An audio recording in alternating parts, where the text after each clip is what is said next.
SHALAWAM TO YAHAWASHI BAHASHAM.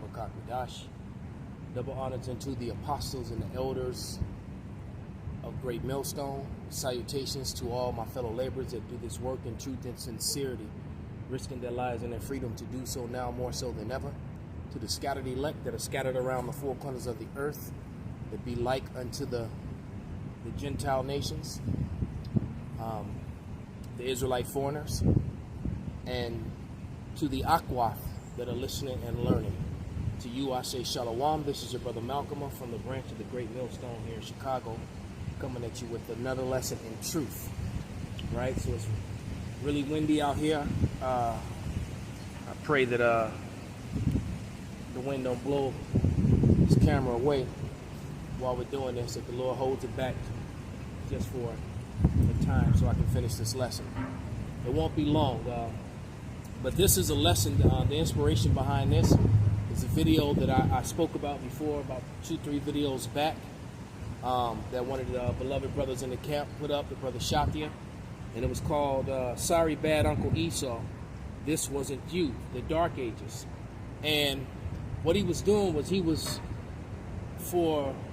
showing evidence, like if we were in court, all right, and you had the evidence that exonerated you, the evidence that proved that you were speaking the truth and that your accusers were lying, and then the judge destroys the evidence. That's basically what YouTube and Google did when I reposted this video onto my channel. They removed it because it was just such condemning evidence. These relics, you know, as a matter of fact, let me grab a couple scriptures, and then I'll explain what the relic was.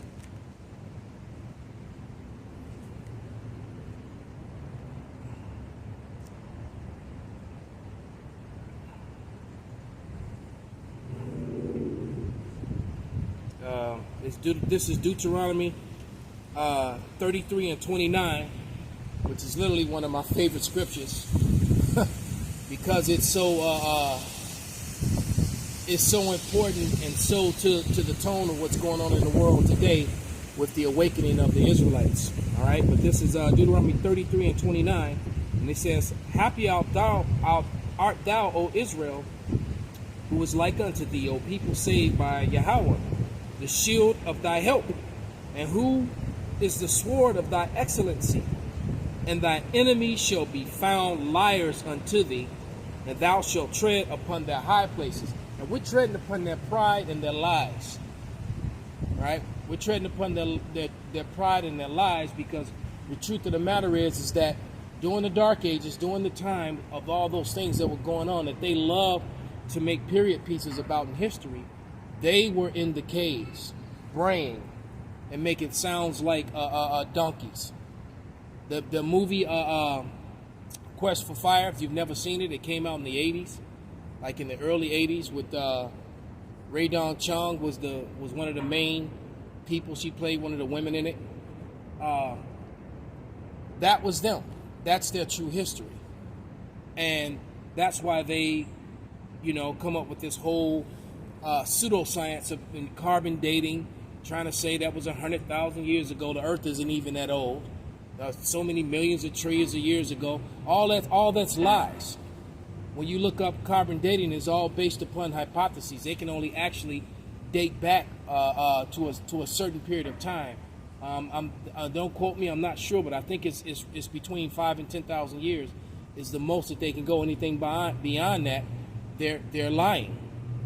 All right, they're lying. But history and the relics prove them to be liars. And in these relics is there was a castle in the Netherlands that the brother Shatia went to and took pictures, and he went into the basement of this castle in the Netherlands, and in this castle there was a great fireplace with the king and the queen standing on both sides of it, and their facial features had been destroyed. All right, and we know what happens when they do that. All right, because it's just like one of the brothers mentioned. I'm just a couple blocks from the art museum, and they have emperors of Rome in there, and all the ones with the beards, and you know, the bumpy hair and the bumpy beards, the noses and the lips are chipped off. but all the ones, you know, when it was the Holy Roman Empire. But when it was the pagan Roman Empire, all the noses and the thin lips are still in place. So it's amazing how these statues can be preserved for thousands and thousands of years, but the noses and lips just conveniently fall off. You know, that's not by accident, that is by design. Just like, you know, over in Iraq, when they were over there in the Middle East, in Syria, when they were destroying all those museums and all those artifacts showed the people that are from the so-called Middle East as being dark-complected people with woolly, wavy, or curly hair. See, their lies can't stand anymore. That's what the problem is. This is Psalms. Let's go to the book of Psalms, chapter 85 and verse 11. And it reads, "Truth shall spring out of the earth, and righteousness shall look down from heaven." All right, so those relics are telling the truth, all right, opposite of what's in these lying textbooks. You know, it's funny, if I raise up the camera right over the wall, what you're looking at is the historical society over there on the other side of that wall there, that wall of greenery, of vegetation across the street there. That used to be a great library. It used to be the biggest one in Chicago before the Harold Washington. Okay, that's what that is over there. All right, and we always talk about the library because that's where they bury the lies. All right, and it's like I said, the relics that are dug up tell a different story from what's in the textbooks, what they teach you in school. All right, they have a problem with truth. All right, and he told the truth in that video, and then he presented the evidence to prove what he was saying was true. And like I said, YouTube, Google decided to delete it. All right, because what's happening is that Esau is proud in his lies, man. They're proud in their lies, and their rape, their robbery, and their murder. All right, as a matter of fact, let's get let's go to the book of Revelation 6 and 4, and it reads, "And there went out another horse that was red, and power was given to him that sat thereon to take peace from the earth, and they that should kill one another, and there was given unto him a great sword." See, Esau lived by the sword. That was his blessing, to rape, rob, kill, and murder. But he also was a liar and a stealer of heritages. All right, so to hide that he is the Edomite, he took on the heritage of the Greeks and called himself that. He took on the heritage of the Romans and called himself that. He took, you know, now he calls himself Australians and Europeans. He was not the Europeans. The Europeans were brown-complected people, all right, with wavy and woolly hair, not pale flesh with straight hair. That's not who the Europeans were, all right. And see, he's angry because of that. That truth comes out and that shameful spewing. Let's get that. This is Habakkuk 2 and 16. And it reads, "Thou art filled with shame for glory. Drink thou also, and let thy foreskin be uncovered. And the cup of Yahweh's right hand shall be turned unto thee, and shameful spewing shall be on thy glory." So they're lying. And it's funny, too, that shameful spewing is on their glory. And you know what? Guess what? The American flag is called Old Glory. And there's shame upon that. A lot of people look at that flag now, including Americans, with contempt. All right? They have contention with it. Because that flag represents the rape, robbery, and murder, and thievery. But yet they would talk about honor and this and that, the brave, the few, the proud, and army strong, and all this stuff. And that flag represents rape, robbery, and murder. No matter how they like to take and rearrange the verbiage to make it great American heroes. No, you're American thieves and murderers, right? It's like being a mercenary for a murderous king, who's usurping authorized kingdoms, because the Bible speaks completely against the stealing of other people's lands. But that's how America was taken, and then that's how America continued to make itself great. by his armies going forth and doing that. All right. And then you got, the Hollywood lies. Movies like Troy, The Last Kingdom, the story about Robert the Bruce.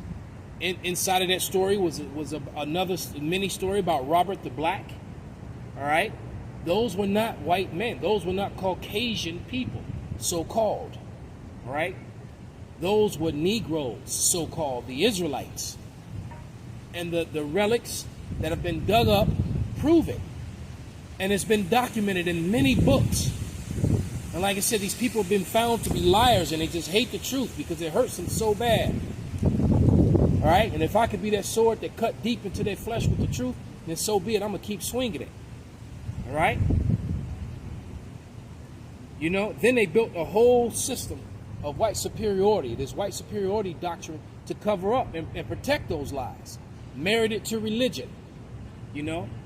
It's like I always tell you, they took what was his name? Johann Blumenbach was the one who came up with the lies of Negroid, Caucasoid, and Mongoloid. He came up with those lies, and then they took those lies later on, Darwinism, and married them to science with pseudoscience. All right, and then they married that to Ham, Shem, and Japhet, and that's why and married it to Christianity, which is also false, because the doctrines of Christianity don't line up with what's written in the scriptures. Okay? But like I said, these relics are monkey wrench, or annoying thorn in their side, that annoying pebble in their shoe. And if you've ever had on sandals, and got a rock in your shoe, then you know exactly what I'm talking about. Okay? Let's go to Micah. Get ready to wrap this up. To the book of Micah 2 and verse 2. Well, I'm going to start in verse 1, but the point is in verse 2. And it reads, "Woe to them that devise iniquity, and to sit up and paint your face in a time period and then teach that lie. That's iniquity. That's devising iniquity. And work evil upon their beds when the morning is light. They practice it is because it's in the power of their hand." But hey, it's in the power of their hand because the Bible identifies them as the wicked. The Bible identifies a race of people as the wicked. And that race of people are the same people that Alexander the Great came from. Alexander the Macedonian. They don't like that. It's like I always talk about them burning the letter. They removed the evidence. That's why they, one of the main reasons why they removed the Apocrypha. All right, because it identified exactly who the wicked is. The wicked isn't just bad people. There is a race of people that the earth was given into their control, and they are, well, as punishment to the Israelites, all right, and they are identified as the wicked. And they were going to have the earth for a period of time until their time was up. And we're living in that time. Their time is up. All right?